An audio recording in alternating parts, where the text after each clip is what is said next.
Irmãos,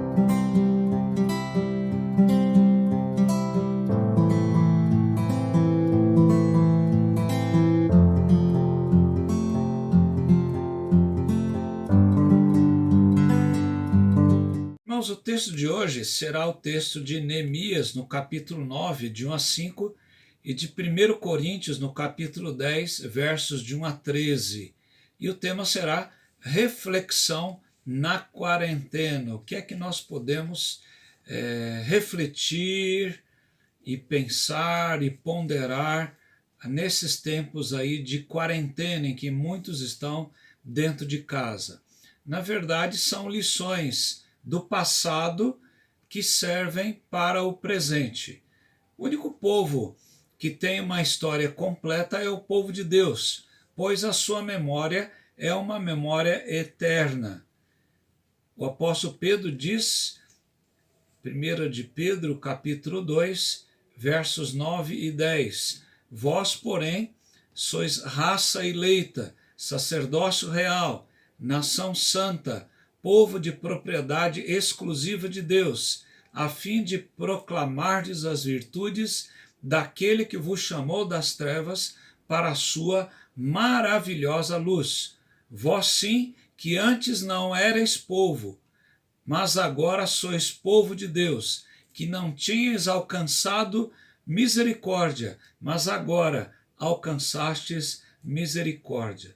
Queremos às vezes dizer memória, mas a memória se referindo ao passado.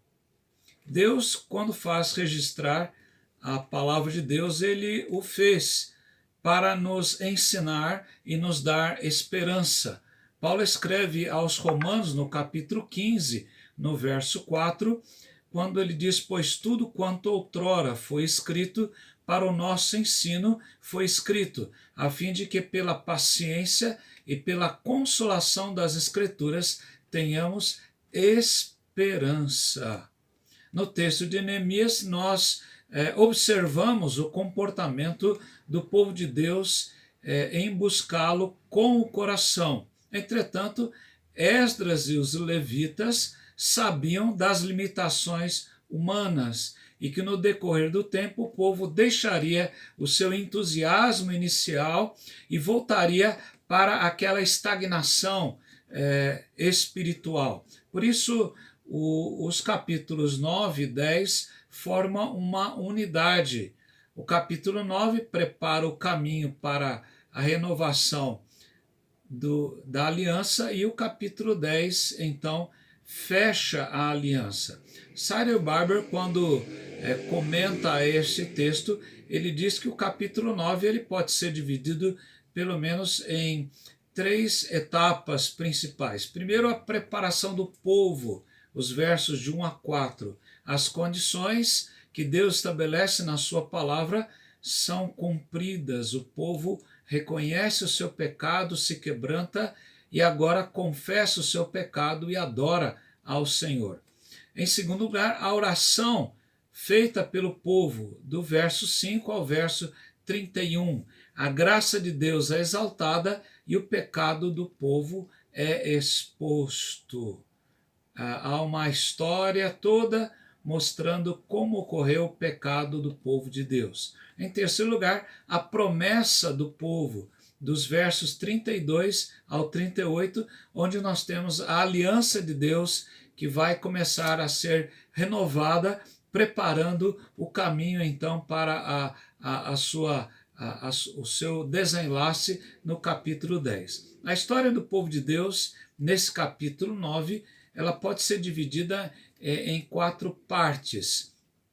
Nós temos aí a história da criação até Abraão, nós temos a segunda parte do cativeiro, ali do cativeiro ao Mar Vermelho, e depois das peregrinações do deserto até a terra prometida. E depois nós temos um período de desgoverno dos juízes até o cativeiro. Então nós temos a lembrança do povo de Deus desde a criação até o cativeiro.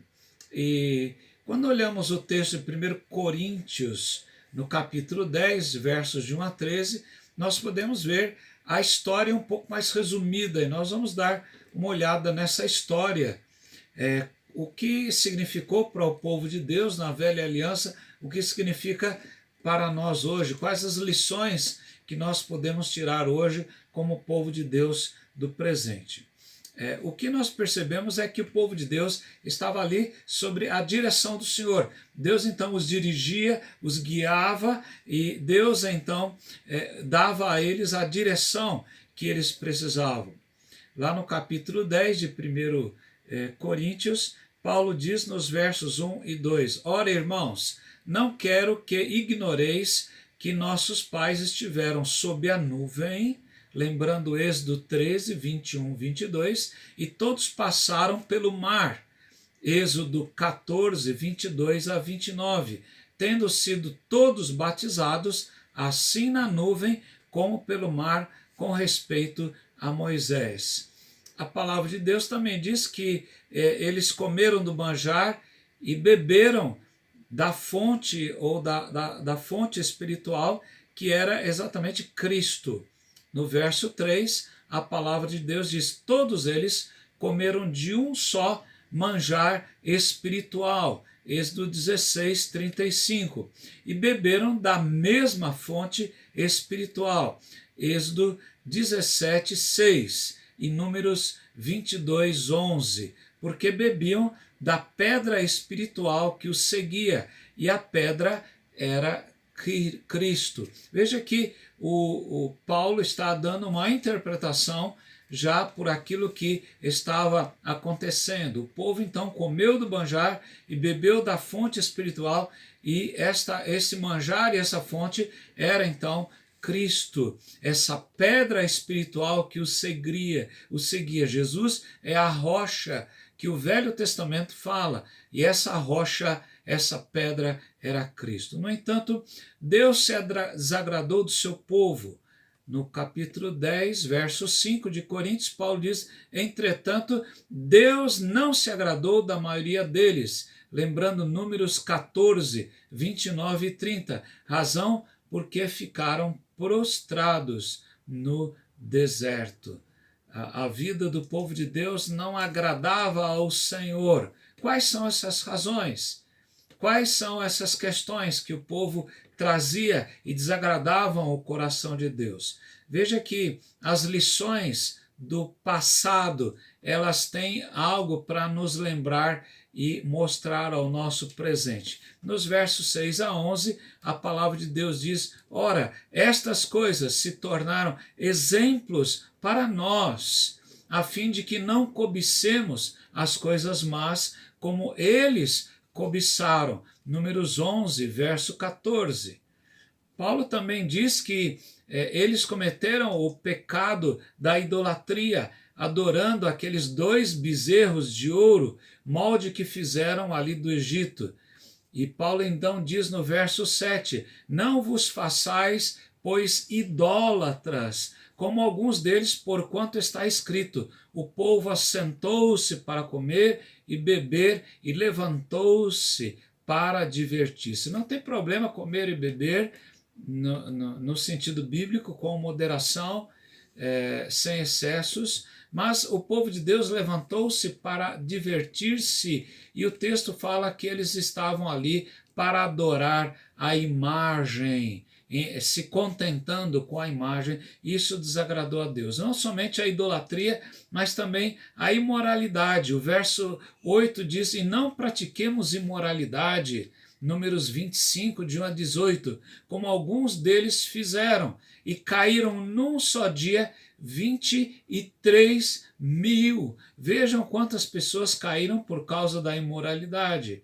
E a dúvida e a incredulidade também assaltaram o coração. Paulo usa uma palavra grega peirazo, pôr à prova, como Jesus foi tentado, foi colocado à prova por Satanás. Parece que o povo de Deus estava como Satanás, tentando a Deus. Paulo diz no verso 9, não ponhamos o Senhor à prova, Números 21, 5 e 6, como alguns deles já fizeram e pereceram pelas mordeduras das serpentes. E além disso, da imoralidade, da idolatria, da dúvida, de pôr o Senhor à prova, a murmuração ou o resmungo, o queixume.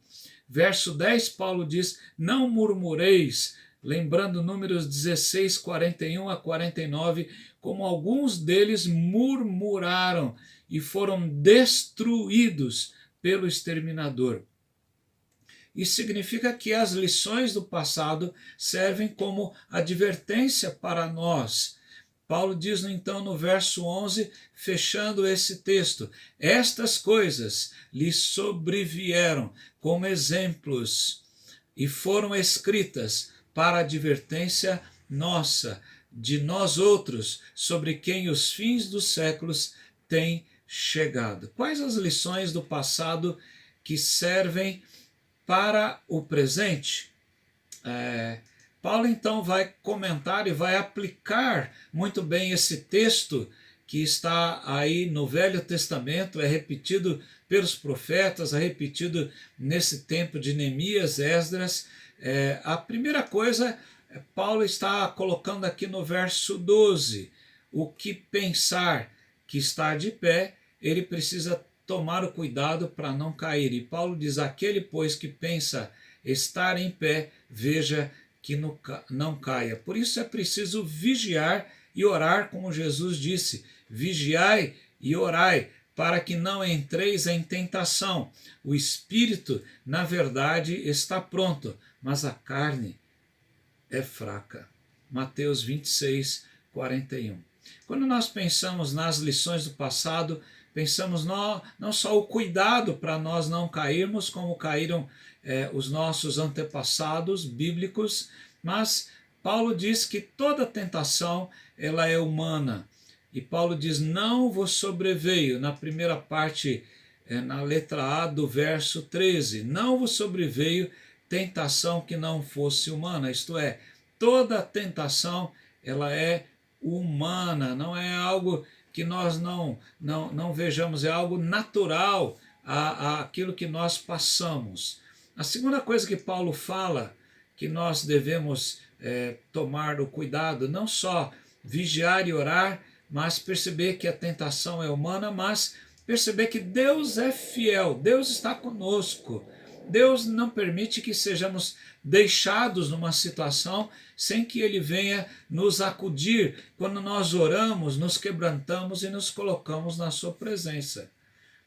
O importante é percebermos que Deus é fiel, Deus é imutável, Ele não vai mudar o seu amor, Ele não vai mudar a sua misericórdia, Ele não vai mudar a sua bondade. Deus vai continuar nos assistindo com as suas mãos estendidas para nós, mas é preciso que nós reconheçamos esse Senhor que está nos abençoando, que está nos orientando, que está nos dirigindo. Então, Paulo mostra que nós podemos ser tentados, e ele diz: e não permitirá que sejais tentados além das vossas forças. Tiago mostra como nós somos tentados. Ninguém, ao ser tentado, diga: sou tentado por Deus, porque Deus não pode ser tentado pelo mal, e Ele mesmo a ninguém tenta. Ao contrário, cada um é tentado pela sua própria cobiça, quando esta o atrai e seduz. Então a cobiça, depois de haver concebido, dá à luz o pecado, e o pecado, uma vez consumado, gera a morte. Tiago 1, 13 a 15. Perceba que nós podemos ser tentados e Deus não permitirá que sejamos tentados além das nossas forças, mas juntamente com a tentação, Deus vai nos dar o livramento. Pelo contrário, juntamente com a tentação, vos proverá livramento, de sorte que a possais suportar. Assim Paulo termina o verso 13. Para concluir, o povo de Deus em Neemias, no capítulo 9, se ajuntou e se quebrantou nos versos de 1 a 5, como uma só pessoa, durante cerca de 6 horas. O que nós percebemos ali que traz lição? Primeiro, o povo de Deus veio quebrantado diante de Deus. Como é que você se apresenta diante de Deus? você examina o seu coração, você entende a gravidade de estar na presença de Deus, o Rei dos Reis, o Senhor dos Senhores, aquele que de uma só palavra ele fez todas as coisas, do nada ele fez tudo, ele que mantém a sua obra criadora. Como nós podemos nos apresentar diante de Deus? Lá no verso 1 de Neemias 9, o texto diz: se ajuntaram os filhos de Israel com jejum e pano de saco e traziam terra sobre si. Estavam totalmente alquebrados e quebrantados. Nós estejamos buscando a Deus nesse momento de recolhimento, de quarentena, totalmente quebrantados. Não sabemos o que vai acontecer nas questões políticas, nas questões sanitárias. Será que vão aumentar o número das pessoas contaminadas, o número de pessoas mortas? Eu não sei, talvez isso não seja interessante nós focarmos, mas nós temos que focar como nós podemos nos portar diante desta pandemia.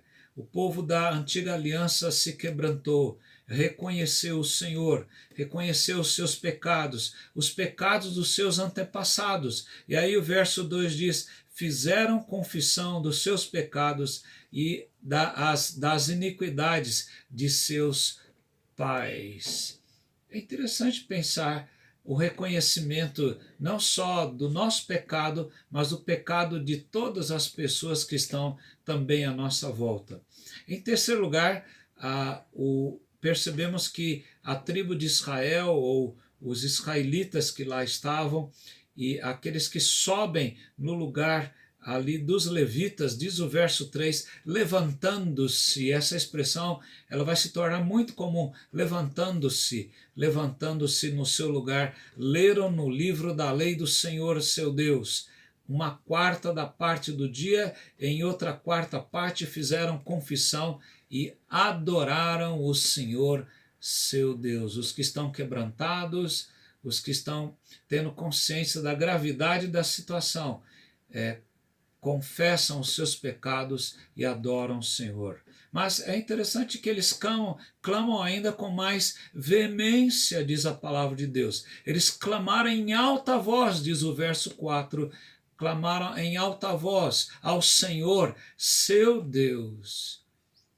E em último lugar, nesse verso 5, o povo adorou o Senhor e bendisse o seu nome. Veja novamente a expressão: levantai-vos, bendizei ao Senhor vosso Deus, de eternidade a eternidade. Então se disse: bendito seja o nome da tua glória, que ultrapassa todo o bendizer e todo o louvor.